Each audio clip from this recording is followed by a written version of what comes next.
iPhone emang mahal. Salah satu cara buat dapetin harga murah, ya beli HDC lah. Oh, enggak. Maksud gue ya beli yang base model lah. Kita akan obrolin setelah opening berikut. Sebelum masuk ke videonya, gue mau bilang kalau di channel ini gue upload konten apapun yang gue suka. Mulai dari gadget, kamera, fotografi, dunia kreatif, hingga produktivitas. Jadi kalau kalian suka dengan tipe-tipe konten tersebut, mungkin bisa pertimbangan untuk subscribe. Dan jangan lupa juga nyalain lonceng notifikasi supaya nggak ketinggalan video-video dari gue. Oke, lanjut. Ada beberapa cara buat beli iPhone murah. Pertama, beli iPhone HDC. Kalau budget kalian cuma buat budget HP low end dan cuman pengen kelihatan pakai iPhone. Kedua, beli iPhone second kalau budget kalian naik ke budget HP mid-range. Dan yang ketiga yang akan kita bahas di video ini yaitu beli iPhone baru dengan opsi base model alias iPhone dengan storage paling kecil. Ada yang 64GB atau 128GB. Untuk gampangnya kita ambil yang paling standar aja deh, 64GB. Dan di zaman sekarang itu kesempatan kita buat dapat harga iPhone yang lebih murah itu possible banget. Contoh, pemangkasan kepala charger yang bikin harga iPhone jadi drop. Seperti yang terjadi di iPhone SE 2020, iPhone XR, dan lain-lain. Apalagi ditambah dengan memilih storage iPhone yang paling kecil yaitu 64GB. Tambah terjangkau lagi. Pertanyaan yang paling krusial tentu aja, emang 64GB cukup? Kalau kalian berpikir gue bisa menjawab pertanyaan itu untuk kalian, berarti kalian salah. Jadi gue akan jawab pertanyaan itu untuk gue aja yaitu 64GB cukup buat gue. Tapinya ini akan gue lanjutkan nanti. Sekarang kita balikin lagi pertanyaannya ke kalian. 64GB cukup nggak buat kalian? Mungkin akan gue coba analisa kasar aja untuk jadi referensi buat kalian. Pertama, kalau kalian hardcore gamer, mungkin 64GB nggak bakal cukup buat kalian secara game-game sekarang filenya gede-gede, belum save-an gamenya, dan file-file lainnya terkait game tersebut. Apalagi kalau kalian juga demen foto-foto dan bikin konten video. Gue cukup yakin 64GB nggak bakal cukup buat kalian. Skenario kedua, kalian casual gamer dan lebih banyak menggunakan iPhone untuk foto-foto casual dan ambil video-video dokumentasi harian. Menurut gue cukup banget, apalagi kalau kalian menurunkan resolusi foto dan video kalian. Untuk foto bisa pilih format HEIC dengan file yang lebih kecil namun kualitasnya tetap oke. Untuk video bisa turunkan resolusi ke 1080p bahkan 720p. Nggak perlu 4K lah, toh cuma buat dokumentasi harian aja. Skenario ketiga, ini kayak gue sebenarnya. Nggak pernah gaming di iPhone, penggunaan cuma heavy di sosmed dan sedikit foto-foto untuk sampel video dan kadang-kadang buat backup footage bikin video di YouTube.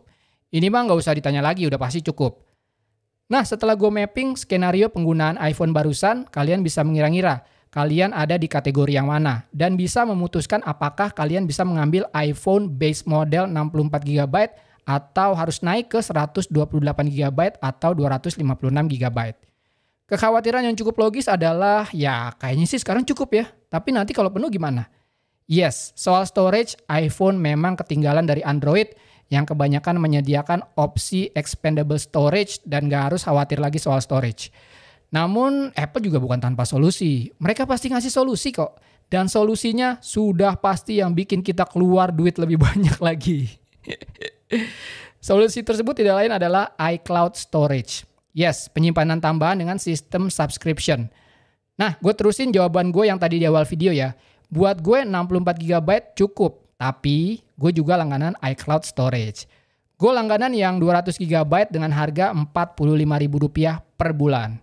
Untuk opsi storage lain ada yang lebih kecil, 50GB dengan harga Rp15.000 per bulan. Dan yang paling besar adalah kapasitas 2TB dengan harga Rp150.000 per bulan. Oke, kalau gitu sekarang opsinya adalah beli iPhone base model 64GB plus langganan iCloud atau beli iPhone dengan storage maksimal aja sekalian. Ya, mumpung ada duitnya buat beli iPhone 12 Pro Max 512GB. Mungkin kalian akan bilang kayak gitu. Walaupun gue gak yakin juga sih, karena itu mahal banget. Kalau gue ngeliatnya gini, storage itu sesuatu yang bisa kalian tambahkan nanti pada saat kalian butuh. Jadi gak usah dipikirin sekarang. Beli seminimnya yang kalian mampu. Mampunya 64GB, ya beli 64GB. Ada ekstra lebih buat naik ke 128GB, ya ambil 128GB. Kalau nanti tiba-tiba kurang, ya tinggal langganan iCloud aja, gampang. Tapi kalau concern kalian adalah, gue gak mau atau gak bisa langganan iCloud. Ya mungkin memang gak ada budgetnya atau gak punya kartu kredit buat bayarnya. Ini sering juga terjadi. Well, gue punya beberapa pertanyaan buat kalian. 1. Kalian akan pakai iPhone ini dalam jangka waktu lama atau enggak? Lama itu di atas 3 tahun loh ya. Kalau iya, beli iPhone dengan storage yang paling gede yang kalian mampu. Yang kedua, iPhone ini daily driver atau handphone utama atau bukan?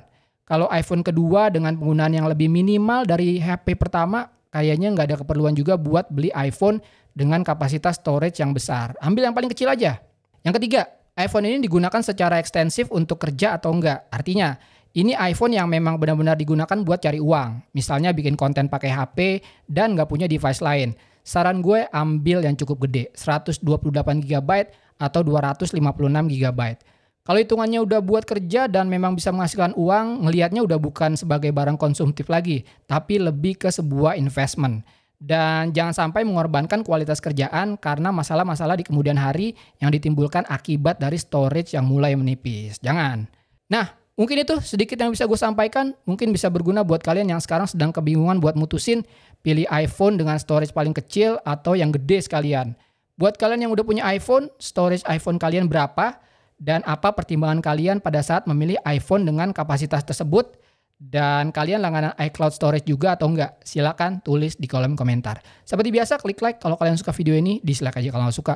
Follow Instagram gue Tangan Belang, cek link di deskripsi untuk informasi lebih lanjut tentang video ini. Thanks for watching, I'll see you next time.